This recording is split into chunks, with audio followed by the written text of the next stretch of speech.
Quem subirá ao monte do Senhor? Ou quem estará no seu lugar santo? Meu nome é Eduardo Tomazini e estou aqui da Central do Livro de Mórmon para ajudar você a colocar o Vem Segue-me na prática na sua vida. Se você ainda não é inscrito no canal, se inscreve. Se gostar do vídeo, dá o seu like. E se você ainda não é inscrito, se inscreve e também ativa o sininho lá para receber todos os nossos vídeos. Se você também puder fazer seus comentários, eu gostaria de lê-los e respondo todos aqueles que eu consigo, eu tenho tentado responder. E muito obrigado a todos aqueles que têm colocado ali os seus comentários. Hoje vamos falar sobre salmos, né? Na verdade, a gente não vai abordar todos os salmos. Inclusive, nós temos 3 semanas aí para falar sobre os salmos no Vem Segue-me. E hoje eu quero abordar apenas uma parte bem pequena, na verdade. Eu vou abordar só 2 salmos que eu gosto muito e, na verdade, todos eles são maravilhosos, né? Se a gente começar a olhar ali e ver ler cada um deles, a gente tem um sentimento muito bom a respeito, nos traz uma paz muito grande ler os salmos. Mas na verdade, os salmos eles eram uma parte importante, né, da adoração entre os israelitas.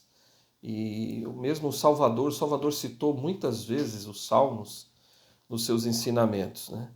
E como diz no início ali do Vem Segue-me, na lição dessa semana, nos salmos temos uma janela para a alma do antigo povo de Deus.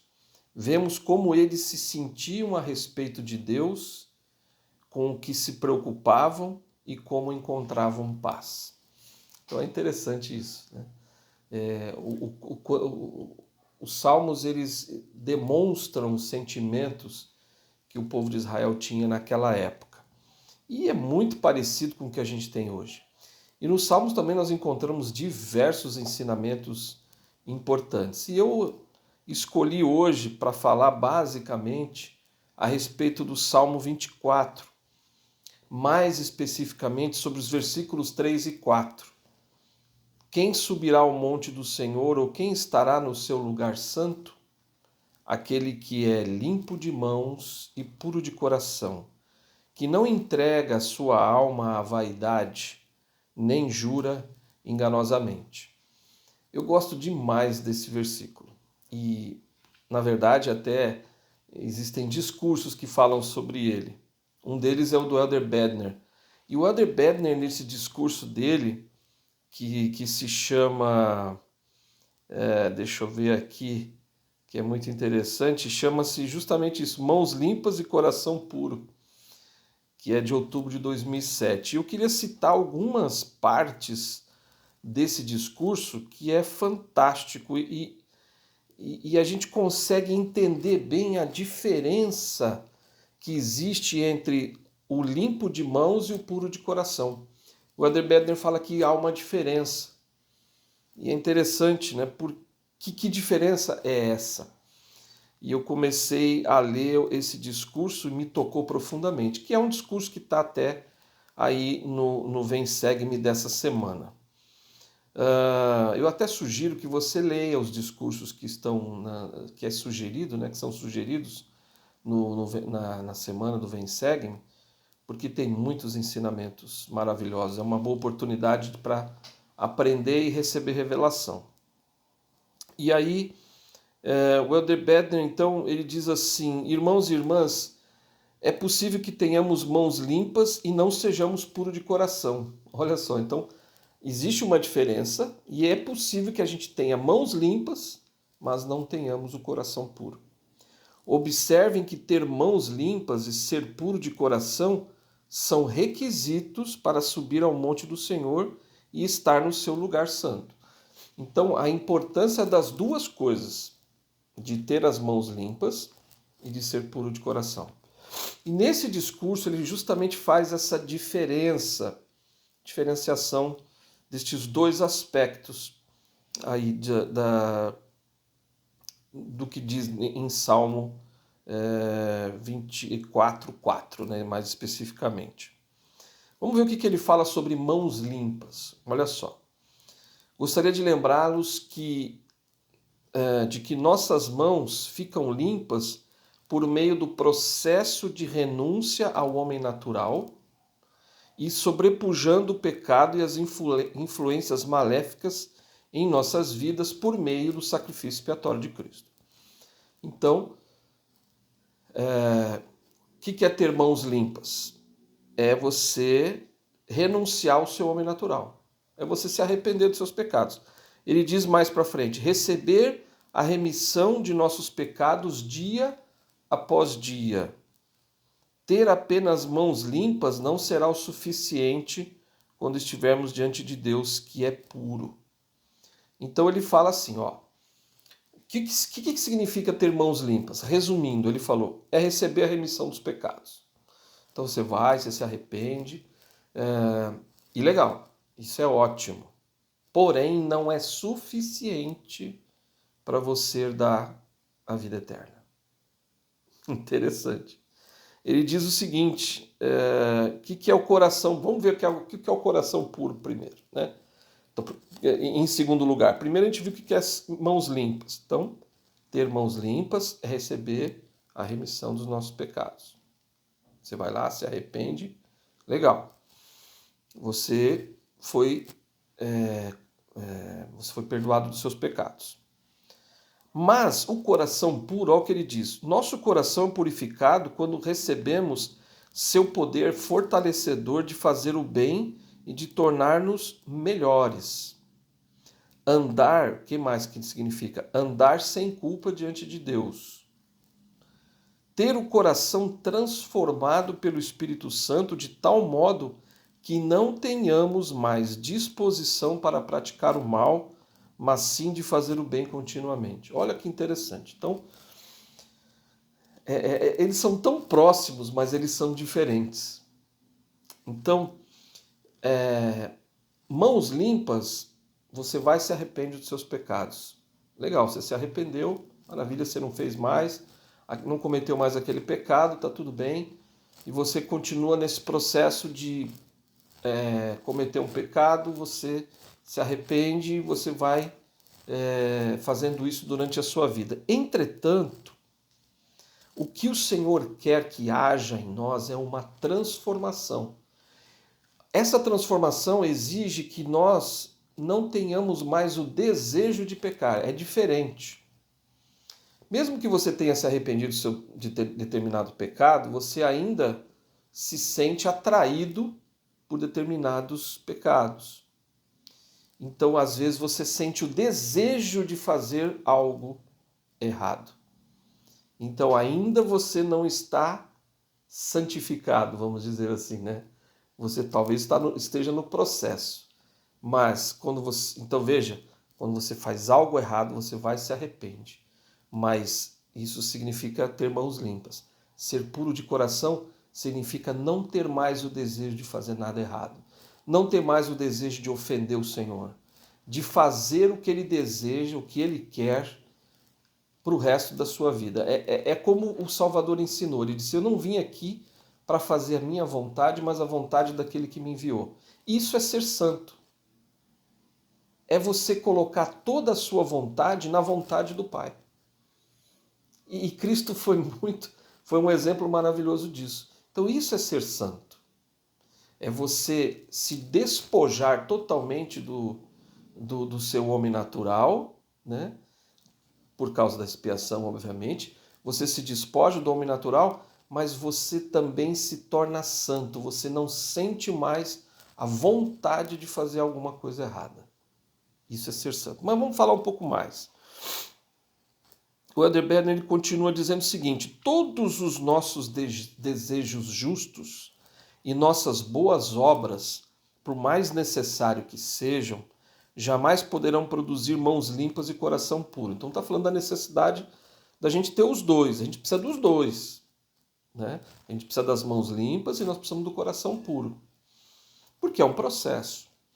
Então ele diz, é a expiação de Jesus Cristo que concede o poder purificador e redentor que nos ajuda a sobrepujar o pecado, e o poder santificador e fortalecedor que nos ajuda a nos tornarmos melhores do que jamais poderíamos ser, se contássemos apenas com nossa própria força.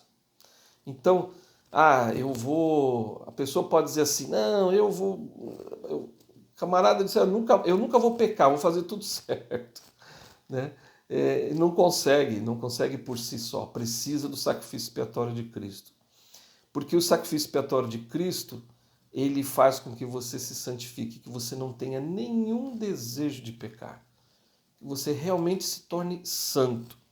A expiação infinita é tanto para o pecador, olha só, como para o santo que existe em cada um de nós. Então, olha só, o sacrifício expiatório, ele serve, obviamente, para aquele que é o pecador. O pecador vai lá e se arrepende.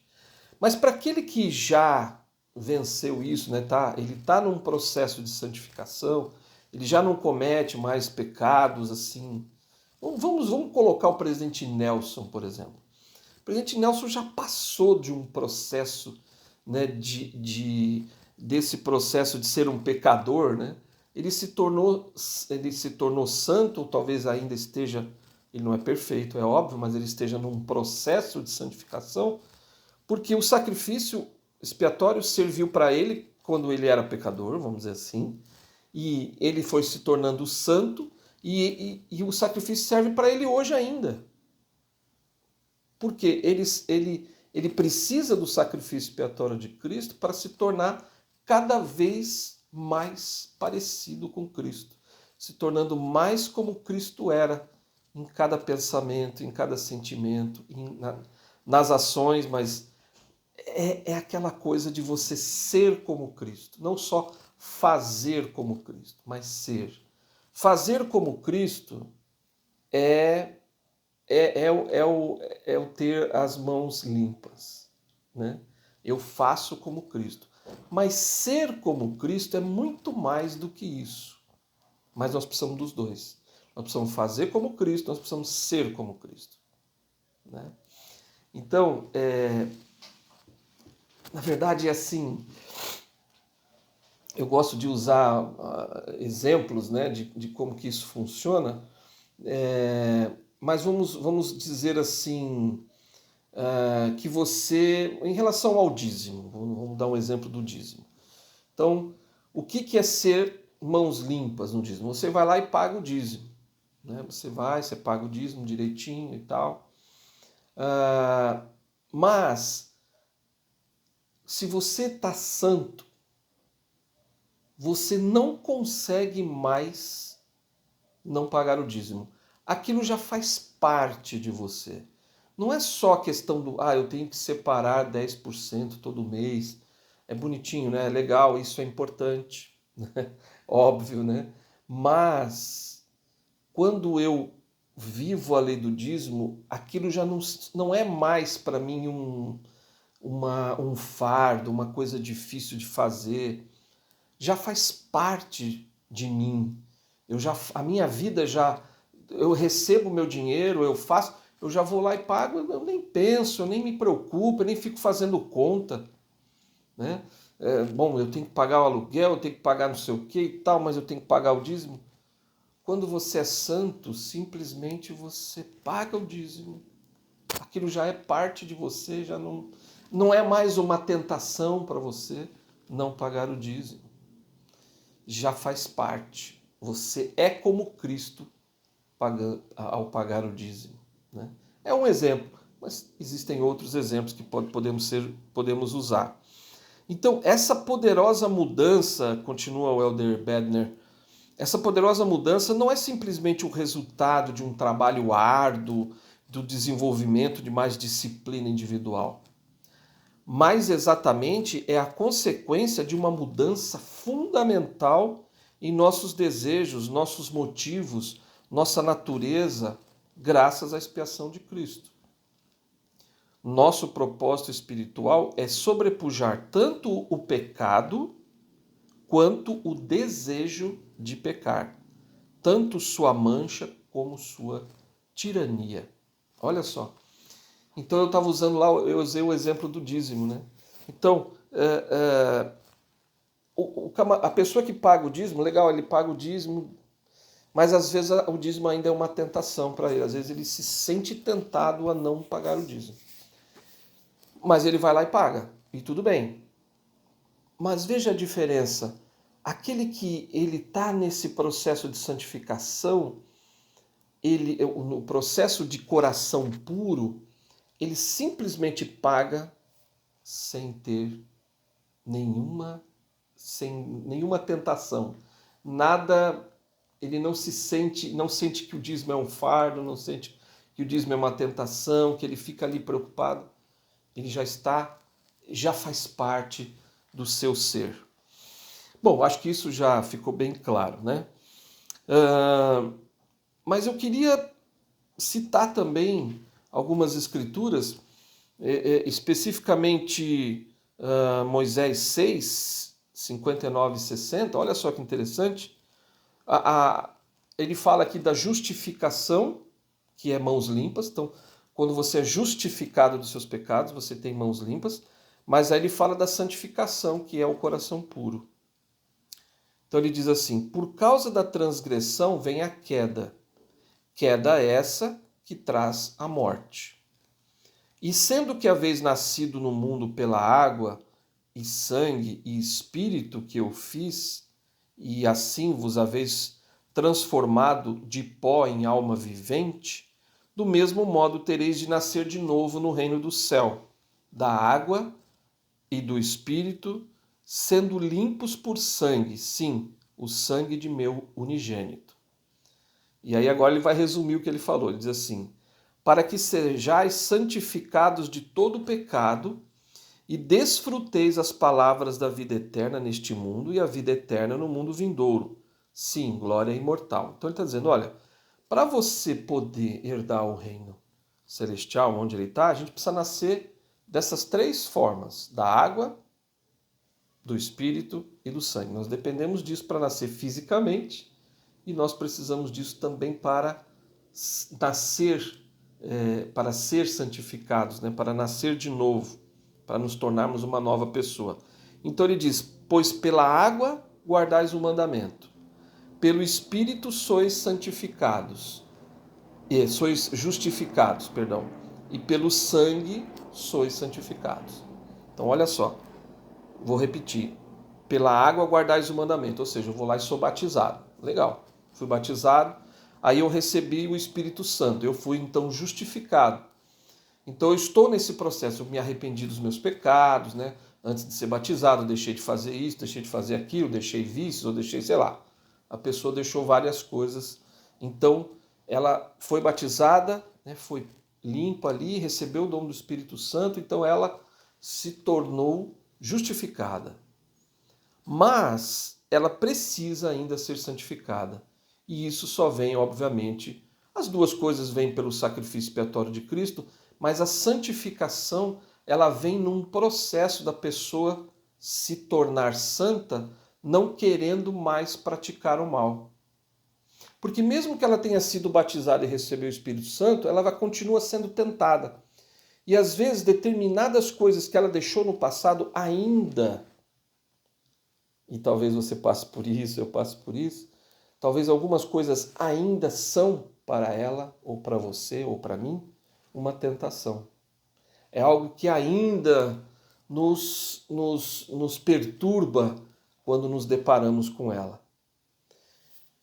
Quando nos tornamos santos, aquilo já não mais nos afeta de forma nenhuma.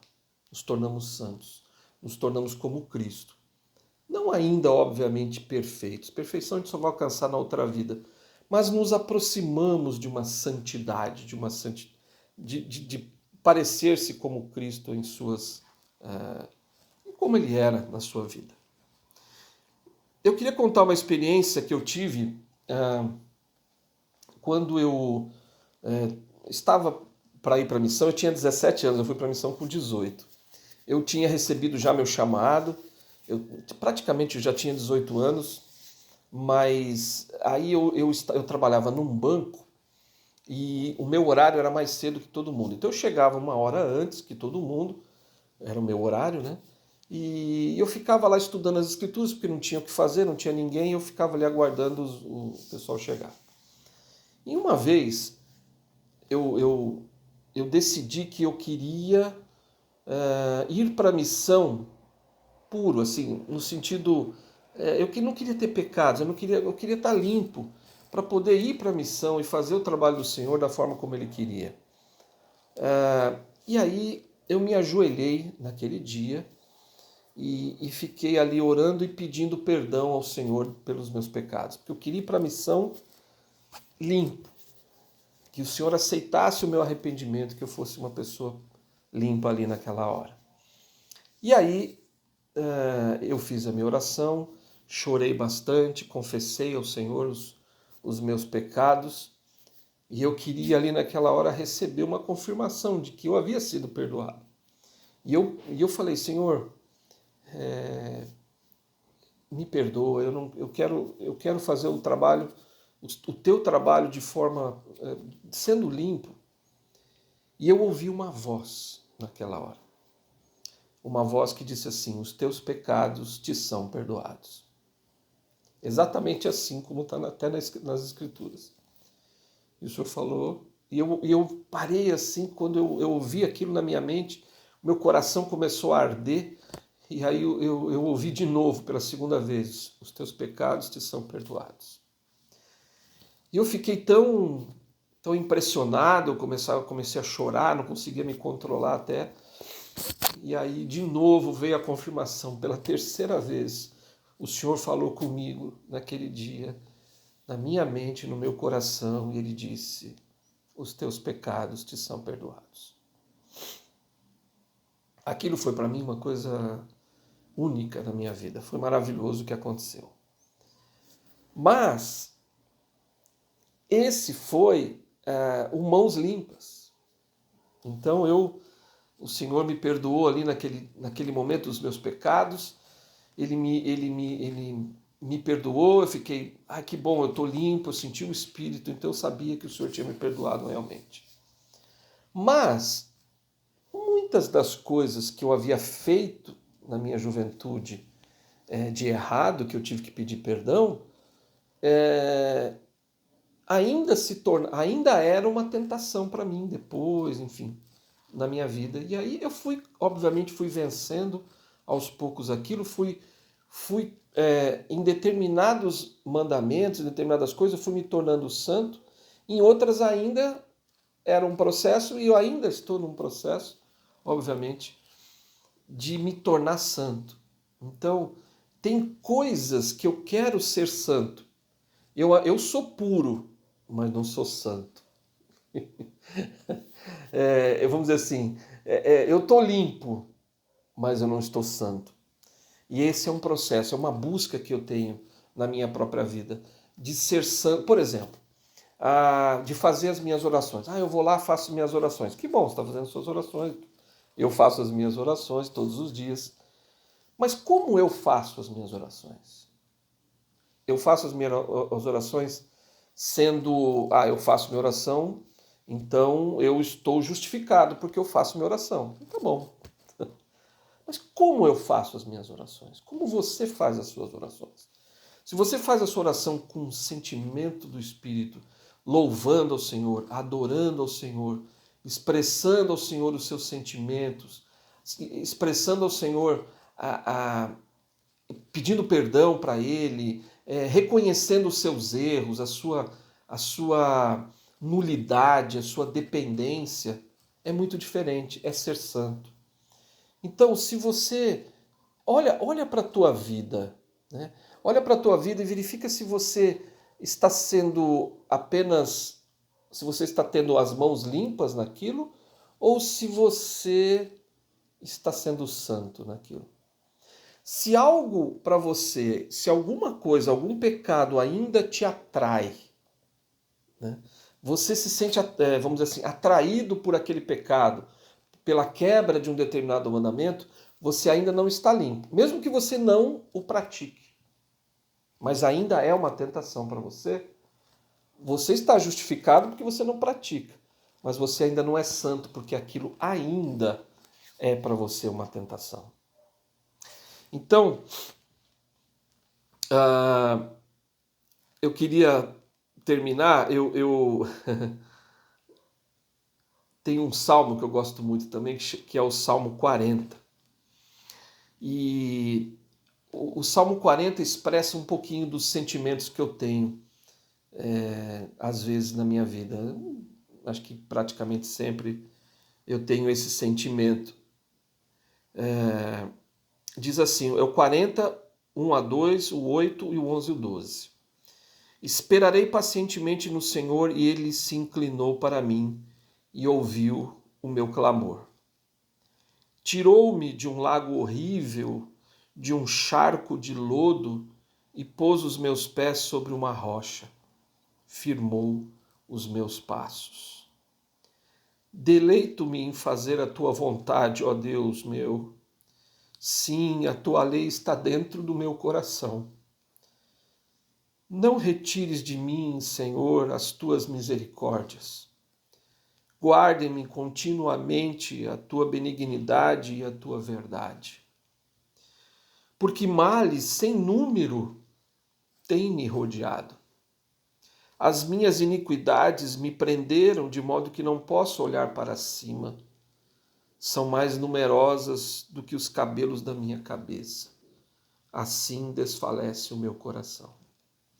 É lindo esse salmo, né? Expressa bem muitas vezes os sentimentos que eu tenho e talvez os teus sentimentos.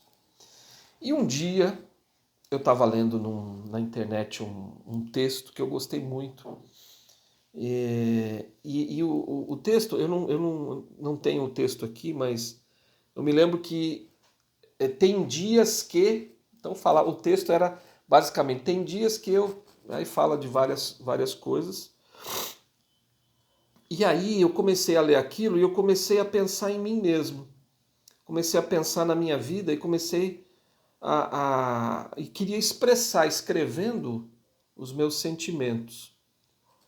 E para ver que eu ainda não sou santo. Eu não sou santo ainda. Eu estou nessa busca. Eu sou digno de uma recomendação para o templo, mas eu não sou santo ainda.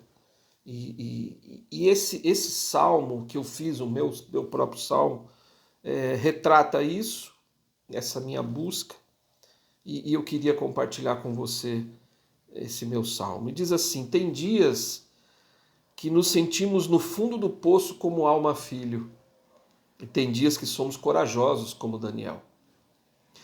Tem dias que sentimos vontade de chorar como Ana, e tem dias que temos vontade de cantar e dançar como Miriam. Tem dias que temos medo como Pedro, e tem dias que nossa fé é igual a de Moisés. Tem dias que nos sentimos miseráveis como Nefe, e tem dias que nos sentimos obedientes como Adão. Tem dias que nos esquecemos do Senhor como o irmão de Jared. Tem dias que oramos com imenso fervor como Enos.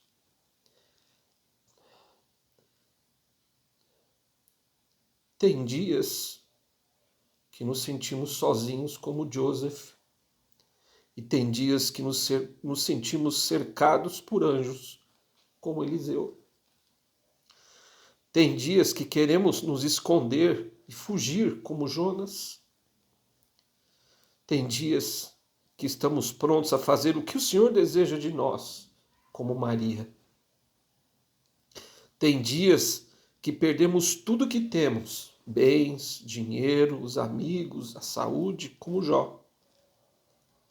Tem dias que sentimos que temos tudo o que precisamos, como Abraão.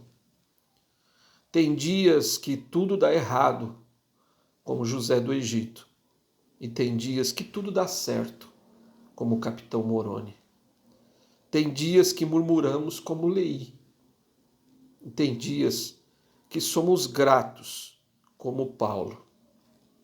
Tem dias que nos sentimos desamparados, como Marta na morte de Lázaro. Tem dias que nos sentimos protegidos, como Samuel Lamanita, ao receber flechas e pedradas. Tem dias que eu sou como o diabo, mas tem dias que eu sou como Cristo. Mas todos os dias eu sinto que o Pai está comigo. Te vejo no próximo vídeo.